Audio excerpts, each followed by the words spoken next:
Hi everyone, so the big news today. No, not that. The big news today is that the Royals still have their hands deep in the pockets of the taxpayer. Massive increases in their annual grant, a whopping 15% increase in travel costs alone. The total cost of official travel for the royal family met by the taxpayer was £5.3 million in the last financial year, up by £700,000 from £4.6 million in 2018-19. Prince Andrew last year spent tens of thousands of pounds of our money on trips to golfing tournaments, including £15,000 for one trip to Northern Ireland. Princess Anne spent more than £16,000 of taxpayers' money on a trip to Italy to attend an international rugby match. And these are just two examples of a litany of abuse of public money. More than £20,000 per trip on the royal train, and countless shorter trips by helicopter that simply aren't itemised in the report because they only add the detail of individual trips that cost more than £15,000. Anything lower than that, it doesn't get itemised. Now, the headlines go on about how the royals will lose money over the next few years, but this is nonsense. The sovereign grant is linked to the profit increases of the Crown Estate. Now, the Crown Estate's profits are likely to fall sharply this year and next year because of the coronavirus, but that won't mean a fall in the grant, because if profits fall, the link is broken and the grant remains at the level it was the previous year. Now, they're budgeted for the next few years on the assumption that the grant will continue to rise, and that's where they might have a problem. But when they're spending more than £5 million a year on travel, it's easy to see where they can save money. And the big problem here is the sovereign grant, introduced by the Cameron government in 2011. Now, it is a mad, bizarre way to fund any public body. The funds don't come from the Crown Estate, they come from the taxpayer.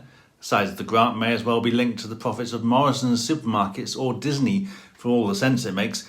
Public money should be allocated according to need, not just thrown at the royals because of what they want. And these figures don't disclose the daily abuse of money on shorter trips around the country, taking helicopters when they could go by car, driving when they could go by train. A 15% increase in travel costs when hospitals can't deliver the very best care to every person in need, when teachers are struggling to pay for the necessary books and equipment, and when the police are stretched to breaking point, is quite frankly scandalous. So why is the government paying for Prince Andrew to go to golfing tournaments or for Princess Anne to attend a rugby match in Italy? The figures also ignore security, revenue lost from the two duchies, costs met by local councils, and much more.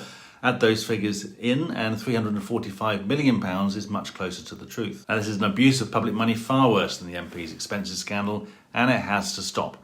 Now, I've submitted a petition to the parliamentary petition site, and I'll be sharing that with you as soon as it's been published. I'll also be getting back to you about what else you can do to help the public challenge this nonsense.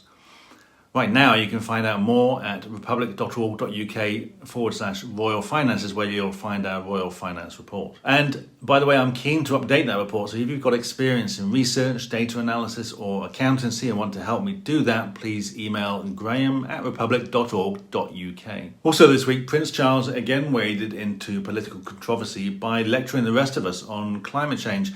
This is the man who takes chartered flights instead of scheduled flights, who uses helicopters instead of the train, and who has numerous large homes, telling us to change our lifestyles so we can save the planet.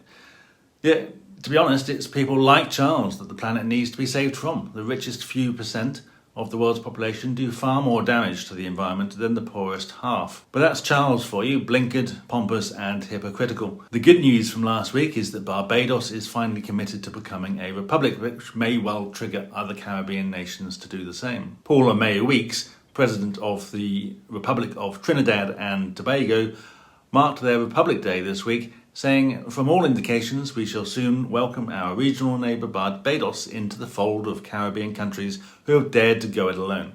Republican status is the ultimate milestone in the long road to self-determination." That's absolutely right, and we're looking forward to Barbados showing other countries how simple it is and how good it must feel to ditch the monarchy and go it alone. So that's it from me for now. Don't forget, you can find out more about Republic at republic.org.uk, including how you can join, donate, or get involved. See you next time.